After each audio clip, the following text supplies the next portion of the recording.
हमारे सामने हैं युवा नेता नवीन जून जी। आज मैं इनके बारे में कुछ जानना चाहूँगा। कुछ दिन पहले आपने आम आदमी पार्टी को छोड़ दिया था, उसके बाद आप आए गए थे बीजेपी में।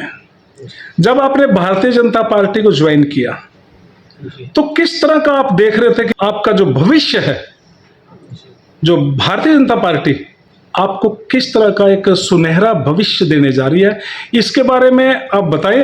और दूसरे नंबर पर मैं जानना चाहूंगा आप आम आदमी पार्टी क्यों छोड़ी, जिसके आप एक वरिष्ठ कार्यकर्ता के रूप में जाने जाते थे। नमस्कार जी भाई साहब। देखो, सबसे पहले मैं स्पष्ट करना चाहता हूँ मैंने आम आदमी पार्टी क्यों छोड़ दी। मैंने एक वीडियो भी डाली थी, लेकिन आपके चैनल के माध्यम से आज मैं स्पष्ट करना चाहता हूँ आम आदमी पार्टी छोड़ने का मेरा क्या कारण है। जी देखो, मैं शुरू से साधु संतों को मानता हूँ और जब तक मैं आम आदमी पार्टी में था पूरी निष्ठा के साथ, ईमानदारी के साथ मैंने आम आदमी पार्टी में काम किया और आम आदमी पार्टी को खड़ा करने में दिन रात मैंने योगदान किया। और आज आम आदमी पार्टी का बहादुरगढ़ में जो अस्तित्व है वो नवीन जून के कारण है, नवीन जून की मेहनत के कारण है। नहीं तो बहादुरगढ़ में आम आदमी पार्टी का कोई अस्तित्व नहीं था। हमारी पार्टी के प्रदेश अध्यक्ष सुशील गुप्ता जी और जो गठबंधन प्रत्याशी हैं कुरुक्षेत्र लोकसभा से, उन्होंने अभी कुरुक्षेत्र में मेरे पूज्य महाराज जी बागेश्वर धाम सरकार जी की 3 दिन की कथा थी, वो कथा करके गए। वो तो जगह जगह कथा करते, उससे पहले बहादुरगढ़ भी आए थे, दिल्ली भी मैंने कथा कराई थी।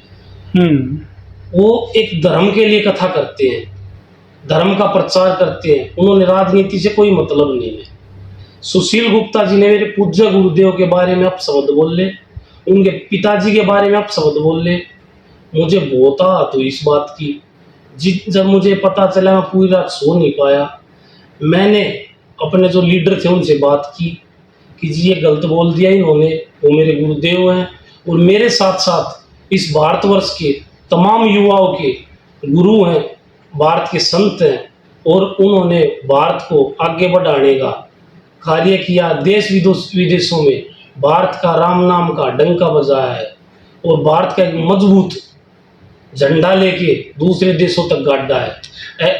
जैसे आपने अभी कहा कि जब मेरे गुरुदेव के बारे में कुछ अपशब्द कहे गए और मुझे पूरी रात नींद नहीं आई, क्या आपने उसी टॉपिक के ऊपर सुशील गुप्ता जी से जाके कुछ बात की कि भाई आपने ये जो शब्द यूज किए हैं कि या तो भाई वापस ले लो क्योंकि मुझे आघात पहुंच रहा है, किस तरह कोई बात आपके साथ उनकी? देखो, मेरी सुशील गुप्ता जी से तो बात नहीं हुई क्योंकि मैं उनसे बात करना ही नहीं चाहता। जिनको मैं पूजता हूँ, जिनको मैं भगवान मानता हूँ, मेरा परिवार जिसको पूजता है, उसके बारे में उन्होंने ऐसा मजाक बनाया, ऐसे अपशब्द बोले, उनके पिताजी के बारे में बोले, तो ऐसे व्यक्ति का मैं बहिष्कार करता हूँ। मैं उसी टाइम उनका बहिष्कार कर दिया था, राजनीतिक रूप से तो कर ही दिया था, सामाजिक रूप से मैंने उनका उसी टाइम बहिष्कार कर दिया था। उन्होंने कुछ बताएंगे एक आध बात दर्शकों को भी, सुशील गुप्ता जी ने गुरु महाराज जी के बारे में क्या शब्दों का यूज किया?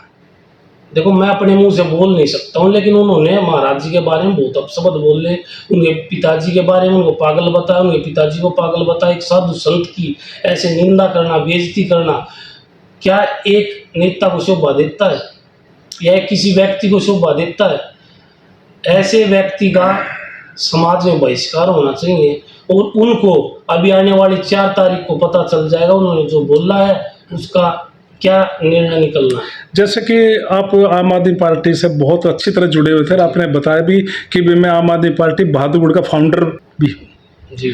तो क्या उस वक्त जो आपने निर्णय लिया कि मैं इस पार्टी को छोड़ रहा हूँ, क्या दिल्ली से कुछ जो हाईकमान है उनके साथ आपकी कोई? जी, मेरी बात हुई जी।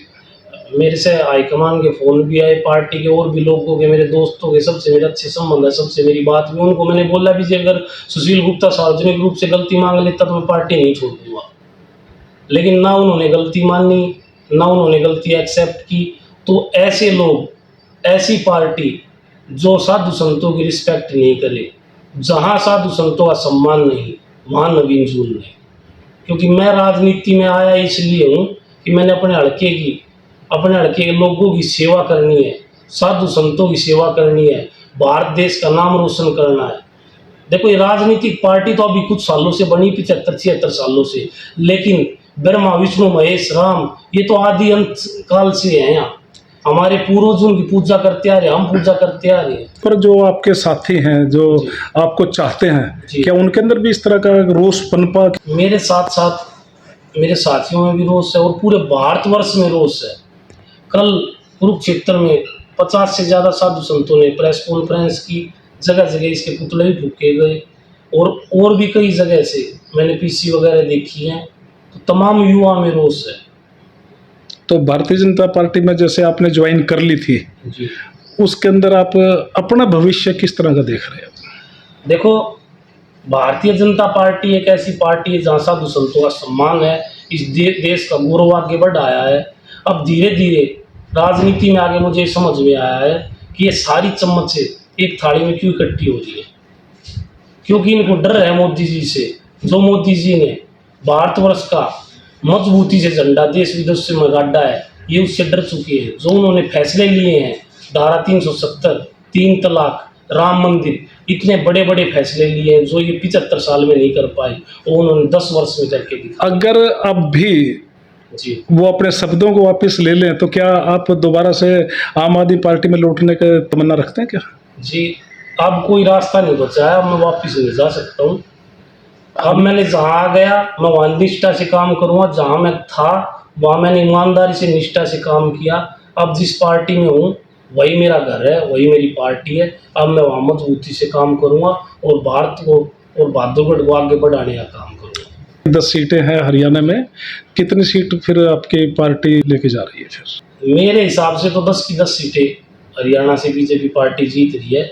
और ऐसे ऐसे बयान आते रहे तो भारत में 400 पार का जो नारा है उससे भी ज़्यादा चली जाएंगी।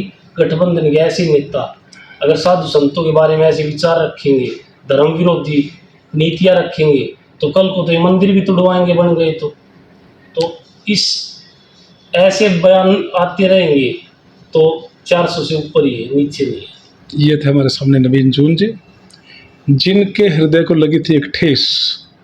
इनका कहना है कि मेरे गुरु महाराज जी के बारे में अगर कोई अपशब्द अगर कहा जाता है जो मेरे लिए असहनीय है, और मैं कभी भी ये नहीं चाहूँगा कि मेरे गुरु महाराज के बारे में कोई अपशब्द कहा जाए। बहुत बहुत शुक्रिया, आपने इतनी जानकारी दी।